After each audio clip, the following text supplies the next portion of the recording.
Baik, terima kasih Ardiana atas pemaparan materi yang sangat luar biasa. Nah, sebelum lanjut ke materi berikutnya, teman kami atau kelompok kami sudah menyiapkan sedikit ice breaking. Nah, agar kalian juga tidak jenuh, bagi teman yang akan melakukan ice breaking, dipersilakan.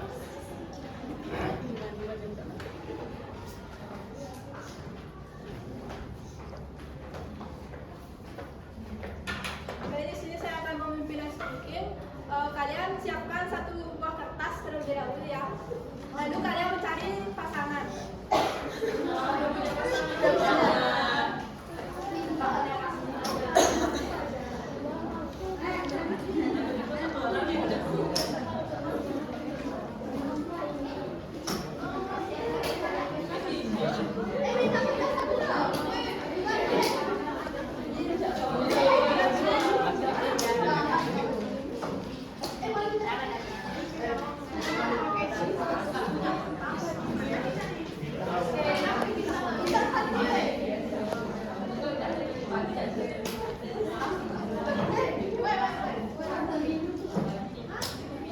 Yuk guys, kertas mulai guys. Yuk.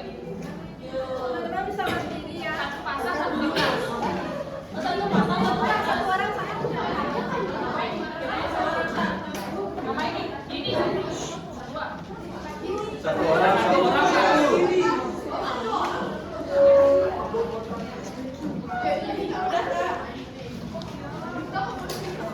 Pulpen juga ya?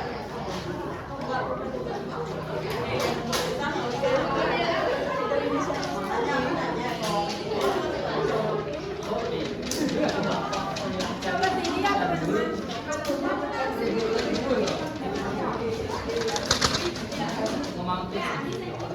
Memang suka pemain.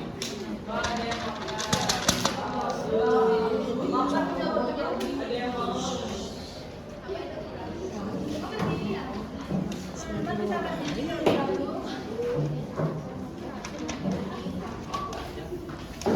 Menghadap ke pasangannya ya.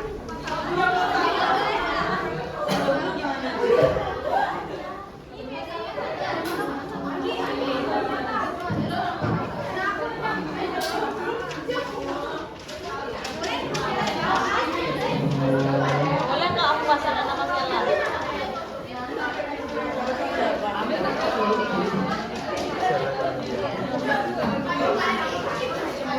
Jadi mainannya seperti ini ya teman-teman. Kalau aku bilang tangga, kalian di paha tangannya. Kalau tangga, tangannya di paha. Kalau tangga kalian tepuk kaki. Tepuk paha. Tangga, kalau aku bilang tangga. Kalau tangan, kayak gini. Kalau tangga tepuk paha. Kalau tangan Nah itu, kalau aku bilang tangkap, kalian tangkap kertas temannya. siapa yang nangkap, siapa yang menghindar? Duanya.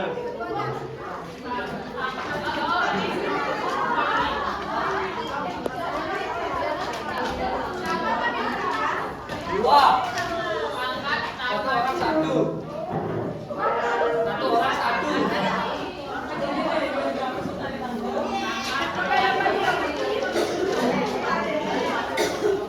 Teman-teman, apakah dapat diperhatikan?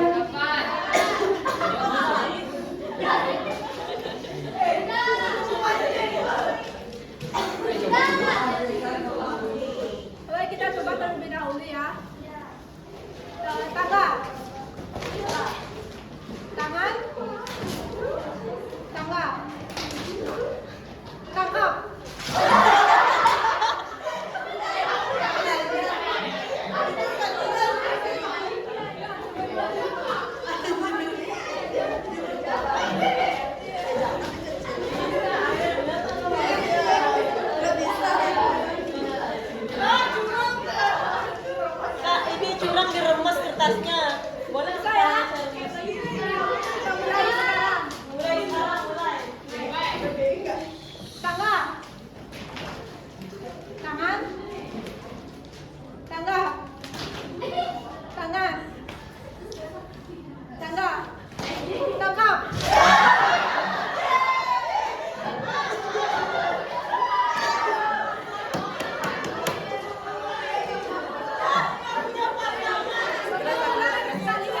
diam. Gak punya pasangan.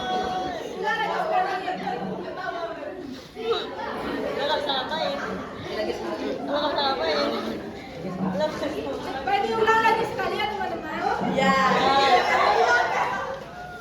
Tangan. Tangga. Tangga. Tangkap. Aku ditangkap. Sakit tuh. Dadaku. Jangan sekian dari saya.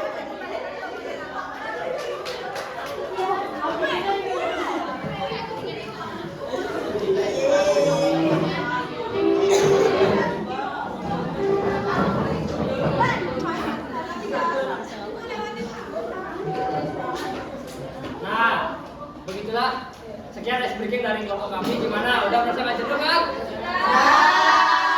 Oke, bisa kita lanjut ya ke materi berikutnya. Yaitu materi berikutnya mengenai standar proses. Materi ini akan dijelaskan oleh saya sendiri. Standar proses. Standar proses merupakan unsur penting dalam standar nasional pendidikan yang berfungsi sebagai pedoman bagi pendidik dalam berlangsungnya kegiatan proses belajar mengajar. Nah, dalam Permendikbudristek nomor 16 tahun 2022, standar proses diartikan sebagai tolak ukur minimal dalam berlangsungnya kegiatan belajar mengajar agar berlangsung secara efektif, efisien, dan berpusat pada peserta didik. Nah, yang artinya pembelajaran tidak lagi hanya berfokus pada peran guru sebagai sumber utama informasi atau sumber utama materi, melainkan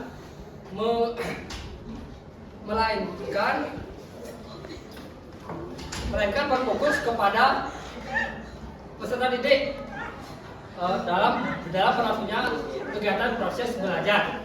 Next. Adapun tujuan dari standar proses. Nah, standar proses memiliki tujuan yang memastikan agar setiap kegiatan pembelajaran di sekolah dapat berjalan berkualitas, relevan, dan berpihak pada pengembangan potensi peserta didik. Secara lebih spesifik, standar proses bertujuan untuk yang pertama ada menjamin pelaksanaan pembelajaran yang efektif, efisien, dan terarah. Yang kedua ada mendorong guru menciptakan pembelajaran yang aktif, kolaboratif, dan berbasis pada konteks kehidupan nyata. Yang ketiga ada mengembangkan kemandirian, kreativitas, serta kemampuan berpikir kritis siswa. Dan yang keempat ada menguatkan penerapan pendekatan student centered learning sesuai dengan semangat kurikulum merdeka. Ini. Nah, materi berikutnya itu prinsip-prinsip standar proses. Pelaksanaan standar proses didasari oleh beberapa prinsip pokok seperti yang pertama, berorientasi pada peserta didik. Nah, dengan mempertimbangkan minat, kemampuan, serta kebutuhan belajar mereka. Yang kedua ada interaktif dan inspiratif, di mana siswa didorong untuk aktif bertanya, berdiskusi, dan mengemukakan pendapat.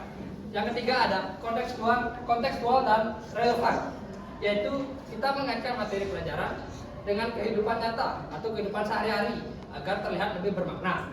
Dan yang keempat yaitu fleksibel dan adaptif, yang dimana kita memberi ruang bagi guru untuk menyamakan metode dan strategi pembelajaran dengan kondisi kelas.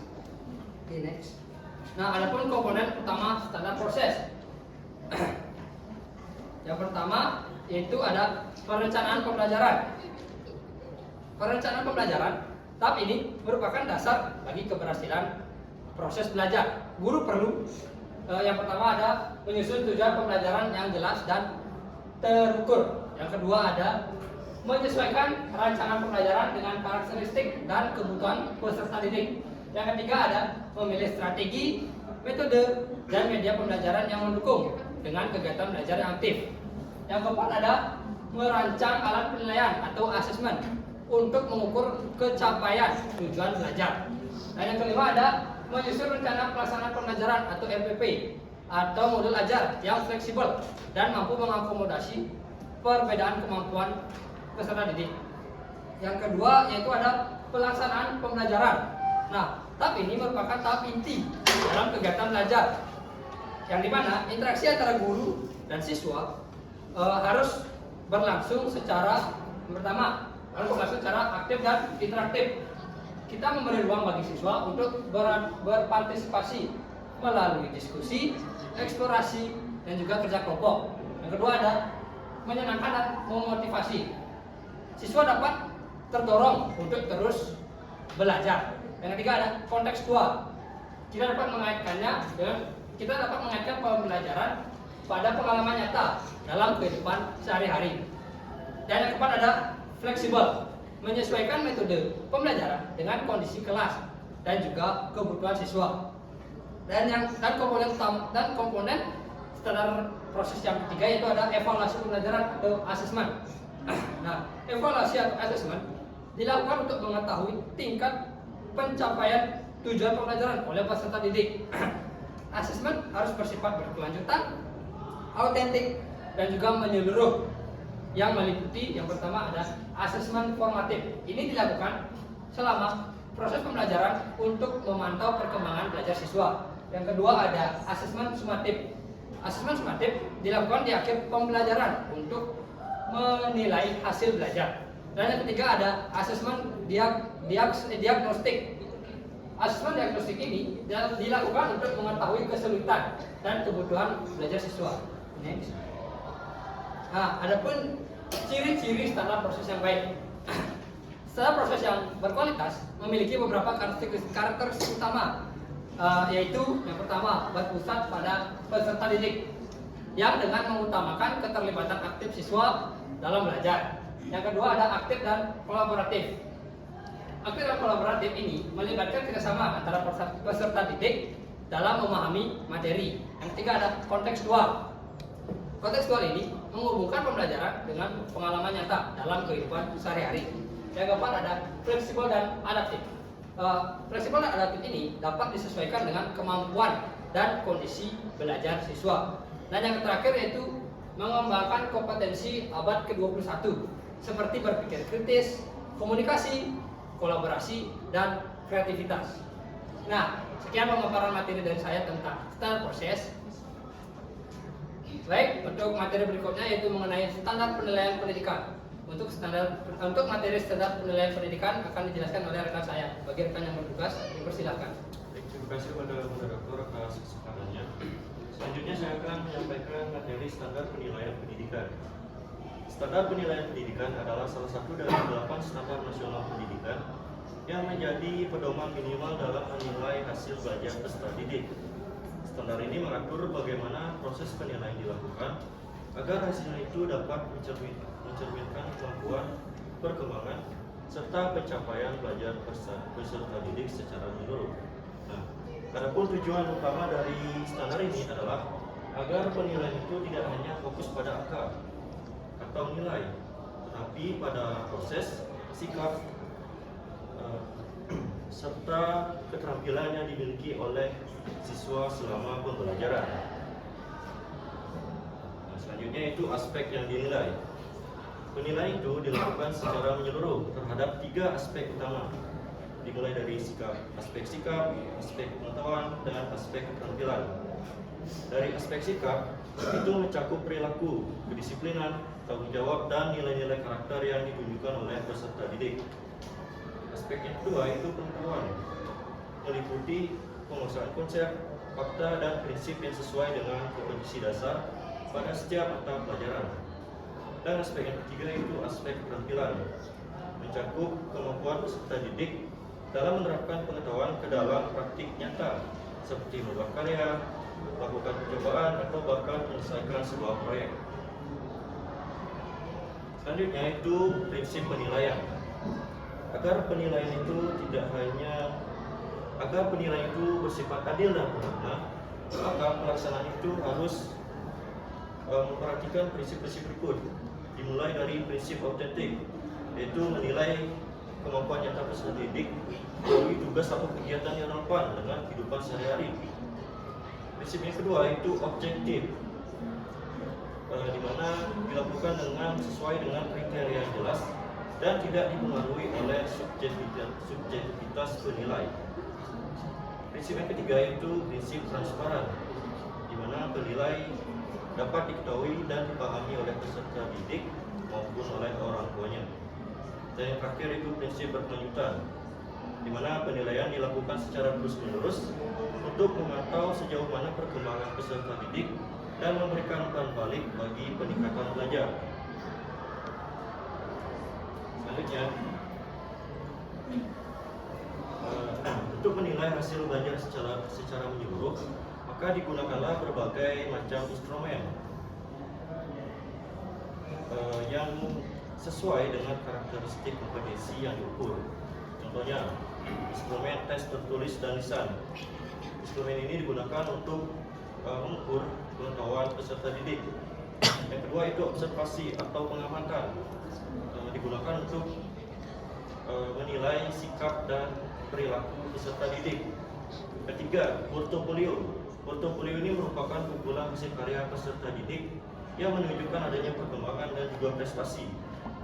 Keempat, yaitu proyek atau praktik, untuk menilai keterampilan melalui kegiatan nyata yang menuntut penerapan pengetahuan dan kreativitas. Selanjutnya itu tujuan akhir penilaian. Agar penilaian itu tidak hanya dimaksudkan memberikan nilai akhir, tetapi juga sebagai sarana diagnostik dan pembelajaran. Dengan penilaian tepat, maka guru itu dapat mengetahui sejauh mana tujuan pembelajaran itu sudah tercapai, lalu mengidentifikasi kesulitan belajar peserta didik, memberikan umpan balik dan perbaikan proses pembelajaran, serta mendorong peserta didik untuk terus berkembang secara akademik maupun karakter. Oke, sekian yang dapat saya sampaikan. Waktu saya kembalikan ke Indra. Baik, terima kasih Stella atas pemaparan materi yang luar biasa mengenai penilaian, standar penilaian, tentang standar penilaian. Nah, berikutnya, sebelum masuk ke slide berikutnya, dari kelompok kami juga akan kembali menyiapkan ice breaking. Banyak ice breaking ini. Baik, bagi teman yang bertugas, dipersilakan.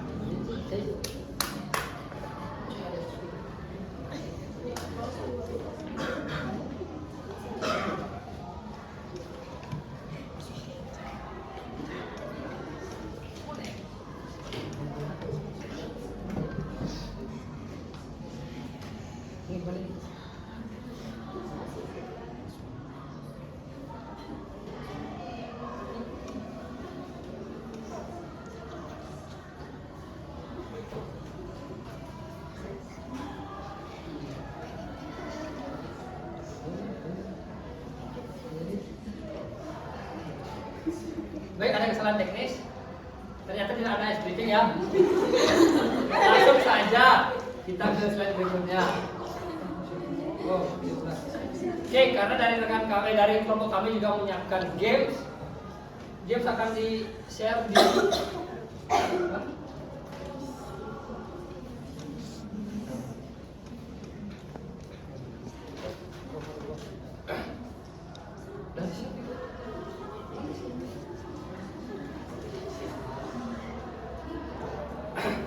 Untuk games akan dijelaskan oleh rekan saya, rekan yang bertugas. Dia bersilakan. Nah, untuk rekan-rekan mungkin bisa membagi diri menjadi 2 tim.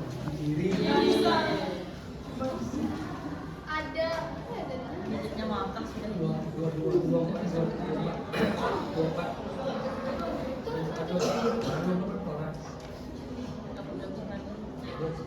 dua tiga, ada 23 orang, berarti ada 11, ada 12. Silakan ya teman-teman, nyari kelompoknya dulu, bagi 2. Cepat. Ayo. Ini gimana? Ya langsung aja. Ada kanan, ada kiri. Ada kubu kanan, ada kubu kiri. 2, 3, itu nggak ikut 1. Ya, 1 nggak ikut 1.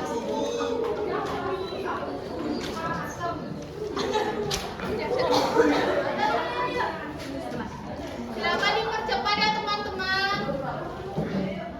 Kalian mau pulang tidak?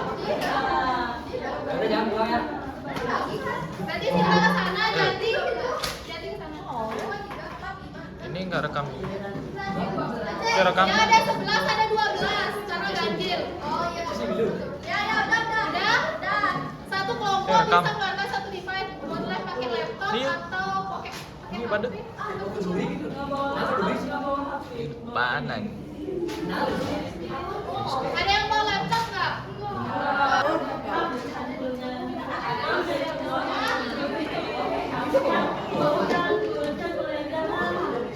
Pokoknya nggak bisa laptop. Ada bawa tapi habis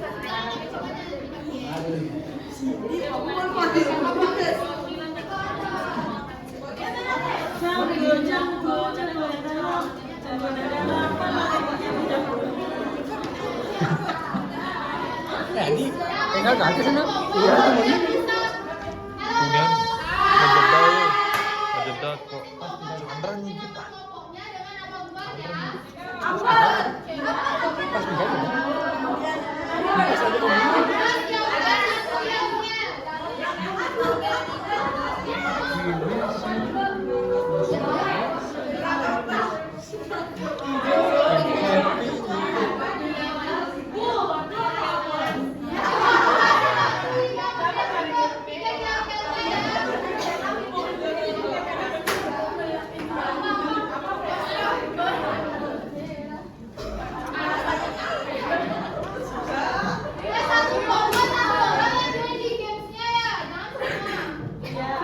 pindah. Kamu dibikin mandat oleh Bapak Abdul.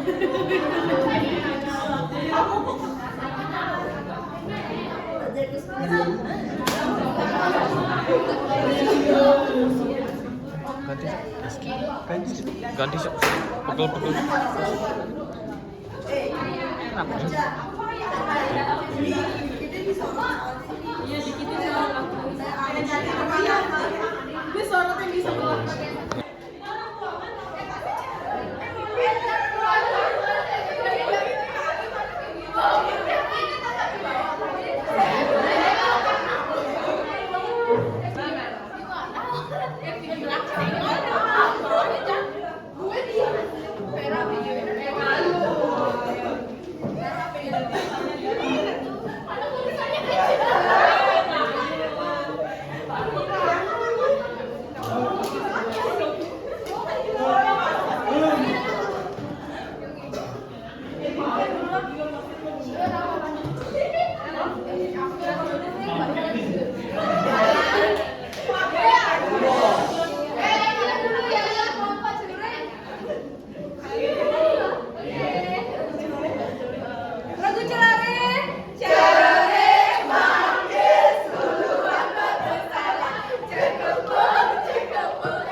Ayo cari lagi guys.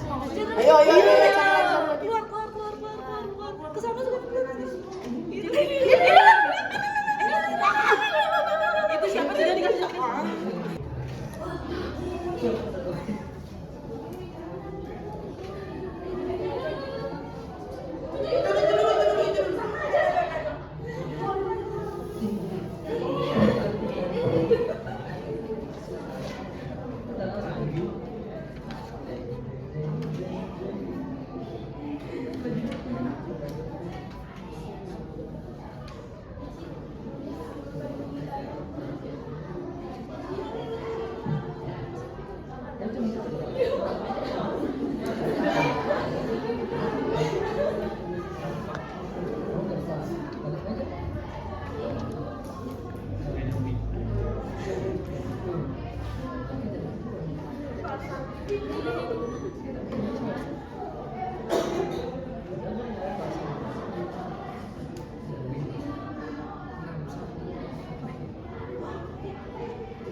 Pemenangnya adalah kelompok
Nah, gimana di gamesnya? Seru nggak? Seru. Mau lagi nggak? Nggak ada games soalnya, nggak ada games lagi. Oke, berikutnya yaitu kami akan membacakan kesimpulan. Kesimpulan akan dibacakan oleh teman saya, Sela. Saya akan menyampaikan kesimpulan daripada materi kelompok kami, yaitu keberadaan standar kompetensi lulusan, standar isi, standar proses, dan standar penilaian pendidikan merupakan inti dari penerapan standar nasional pendidikan di Indonesia. SKL berfungsi sebagai tujuan akhir pembelajaran, standar isi menjadi pedoman dalam menentukan materi ajar, standar proses mengatur mekanisme pelaksanaan pembelajaran, dan standar penilaian digunakan untuk mengukur ketercapaian hasil belajar peserta didik. Implementasi keempat standar ini yang disesuaikan dengan Permendikbudristek nomor 5 tahun 2022 dan Permendikbudristek nomor 10 tahun 2025 mendukung semangat kurikulum merdeka yang menekankan pembelajaran berpusat pada peserta didik serta penguatan profil pelajar Pancasila. Keterpaduan antara standar ini akan menghasilkan pendidikan yang lebih relevan, adaptif, dan orientasi pada karakter bangsa. Oke, sekian kesimpulan dari kelompok kami. Waktu saya kembalikan ke moderator. Nah, terima kasih Sheila atas kesimpulan yang telah dipaparkan. Selanjutnya saya akan, karena presentasi ini sudah berakhir, maka saya akan menutup presentasi kali ini. Mohon maaf jika ada salah kata atau salah ucap dari kelompok kami. Saya tutup presentasi ini dengan para mesanti. Om Santi Santi Santi Om. Assalamualaikum warahmatullahi wabarakatuh. Salam sejahtera bagi kita semua. Shalom nama budaya, salam kebajikan, dan salam harmoni. Salam harmoni.